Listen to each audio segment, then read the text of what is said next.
Be me, 26, civil engineer, temporarily unemployed. I've got friend named Yuri, a guy with some seriously weird ideas.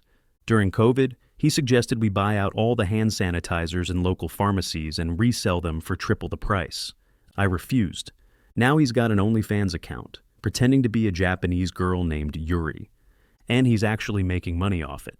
When I asked how, he just said AI, his me. Dude, I'm getting paid really well. Remind me why we're friends again? I saved your life at the lake back in school. Mouth to mouth. Okay, don't ever bring that up again. Friend asks if I can help out her cousin. She needs someone to watch her kid for a few weeks. Easy job. Define easy. He's 7. Not encouraging. Show up at her house. Get greeted by her. Late 30s maybe. Gorgeous in that I actually have my life together way. Smart outfit, calm voice, warm smile. Instantly forget how to talk like a functional human. You must be Daniel, she says. Yep, that's me. Daniel, person, nailed it. Kid runs out like a tiny tornado. Hi, do you know how to build a pillow fort? I have a degree in structural engineering. Cool, you're hired. She gives me a tour of the house. The place smells like cinnamon and expensive candles. I trip over a toy dinosaur. She laughs. My dignity dies a little. You'll be fine, she says, heading to work. Me, left alone with one child and 20,000 Lego pieces. 2 hours later. Living room looks like a construction site. Kid covered in chocolate. I'm covered in chocolate. Dog? Where did the dog come from? Sitting on the couch wearing sunglasses. She comes back early, freezes in the doorway. I prepare to be fired on the spot. Instead, she bursts out laughing. You survived, she says. That's better than the last guy. Kid proudly shows her the pillow fort. We reinforced it for stability, he says. She raises an eyebrow at me. You reinforced a pillow fort? Ma'am, I take my work seriously. She smiles, slow and amused. I think we'll get along just fine. Next day. Show up again, fully armed with snacks, juice boxes, and questionable confidence. Kid opens door wearing a cape. Today we conquer the backyard. Okay, General. She walks out from the kitchen, already in heels, perfect hair, coffee in hand. If the house is still standing when I'm back, I'll bake you something. Define standing. No explosions. I'll try. Spend next few hours building an ultimate base out of lawn chairs, blankets, and suspiciously stolen Tupperware lids. Kid gives me orders like he's leading a military op. She returns earlier than planned.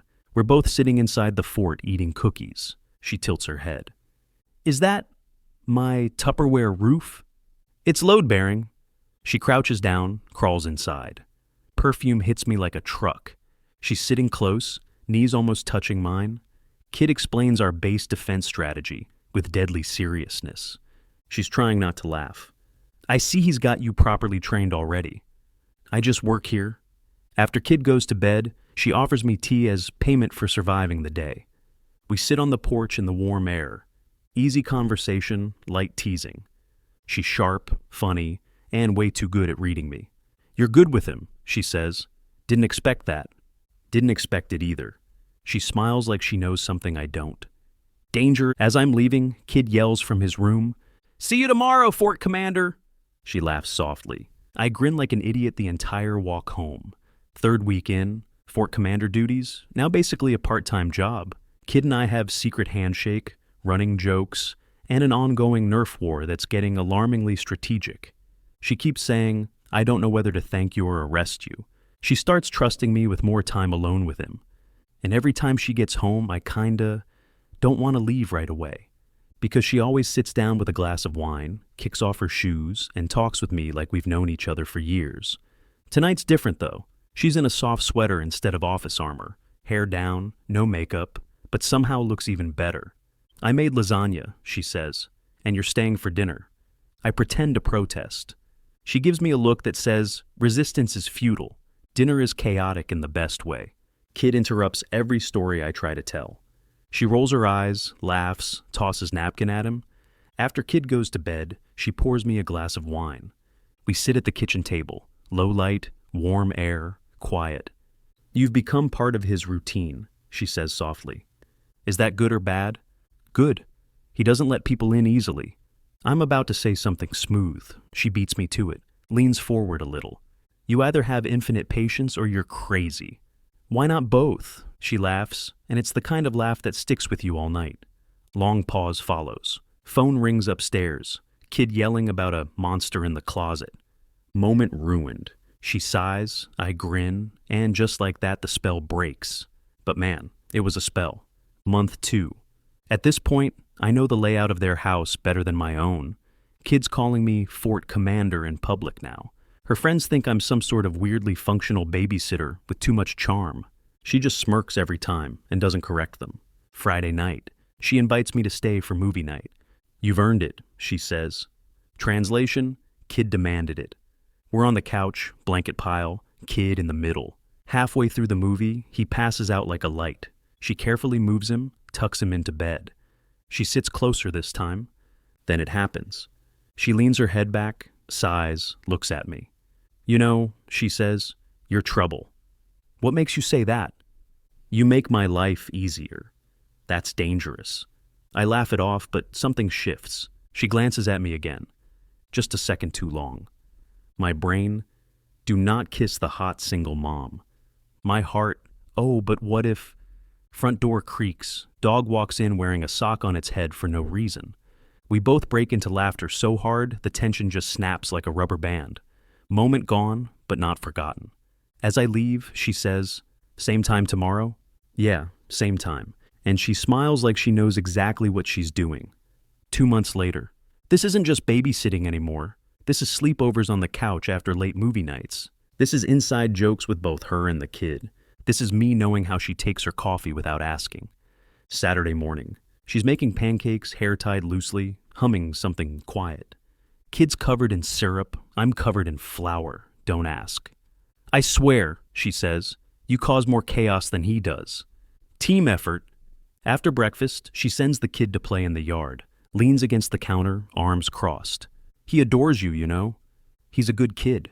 Yeah, he also doesn't like people. So this is new, her voice softer than usual. I'm standing a little too close. She's looking at me a little too long. Daniel, she says. Yeah? What are we doing? Loaded question. I should give a safe, funny answer. Instead, I say the truth. Trying not to fall for you. She lets out the smallest laugh. You're terrible at trying. We both laugh.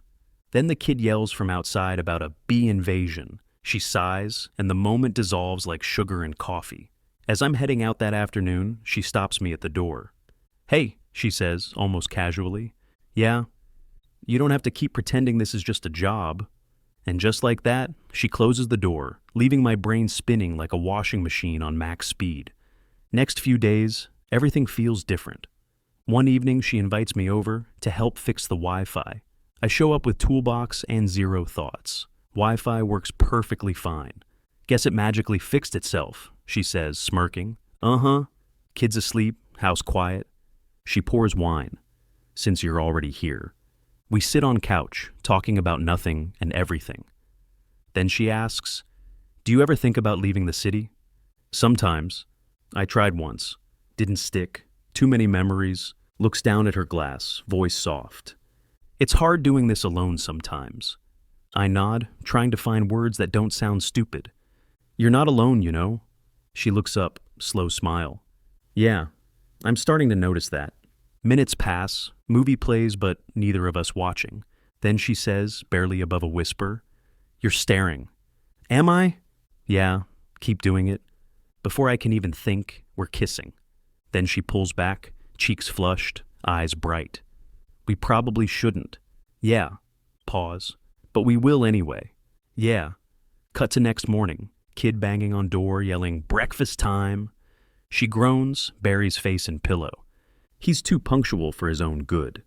I'm just sitting there, trying to remember how breathing works. Later, she makes coffee, acting totally calm. I'm waiting for awkwardness. She looks at me, smirks. You know, the Wi-Fi still isn't fixed. Guess I'll have to come back. Guess you will. Next week, we're both pretending things are normal. Except normal now includes stolen glances, casual touches, and her hand brushing mine when the kid isn't looking. This isn't babysitting anymore, and everyone but the kid knows it. Saturday evening, small family barbecue in her backyard. Neighbors over, some friends, her sister. I'm manning the grill like. She walks out in a sundress, and I almost set the burgers on fire. Careful, she says with that dangerous smile. Those poor patties didn't deserve that. One of her friends corners me. So, how long have you two been a thing? Me, short circuits internally. She walks over, slips her hand onto my arm like it's the most natural thing in the world. Since he burned my dinner, she says, laughing. Crowd laughs. Me. Internally combusting. Kid comes running out with water gun. Declares war on everyone. I pick him up like a sack of potatoes and toss him gently into the inflatable pool. She's laughing so hard she nearly drops her drink. Later, after guests leave, it's just us in quiet night air. She's sitting on the porch steps, wine glass in hand, watching the kid chase fireflies with a flashlight. I sit next to her. You really burned the burgers, she says. I was distracted. By what? You. She laughs softly, eyes crinkling at the corners. Then she leans against my shoulder, not asking, just doing it. You fit here, she says quietly. My heart tries to do a backflip. The kid yells, Fort Commander, I found a firefly. She snorts into her glass. You two are ridiculous, she whispers. Yeah, but you love it, she doesn't deny it. 2 weeks later. It's not exactly official, but we've crossed every line short of making a Facebook announcement. Kids attached to me, the dog's attached to me, and she, well, judging by how she keeps looking at me, yeah, she's attached too. One morning I come over early. She's sitting at the table in a t-shirt, reading, sunlight on her face. Kids at school, house quiet. She looks up, gives me that slow smile that always hits like a punch to the chest. You know, she says, sipping coffee, I didn't plan for any of this. Neither did I. And yet you keep showing up. Fort Commander never abandons the base. She laughs, leans across the table. You're not getting out of this that easy. That night, after kids asleep, she sits on the porch wrapped in a blanket. I join her, no words needed. Wind soft, night quiet. She reaches out, threads her fingers through mine. You're part of this family now, whether you like it or not. Good thing I do. Fast forward to next summer. We're at the park. Me, her, kid, dog. Kid tries to launch a kite. Dog tries to eat it. Chaos as usual. She's laughing so hard she's crying. I can't stop staring at her. She catches me looking. What? Nothing, just you. She rolls her eyes, but cheeks go pink. Kid yells, Fort Commander, help! I run to help. She watches with that soft expression she tries to hide. And it hits me. I'm not just playing house. I have a home now. When we pack up, she slips her arm around my waist. Hey, she whispers. Yeah? This turned out better than I expected. Same. She smiles, and for once, nothing's complicated.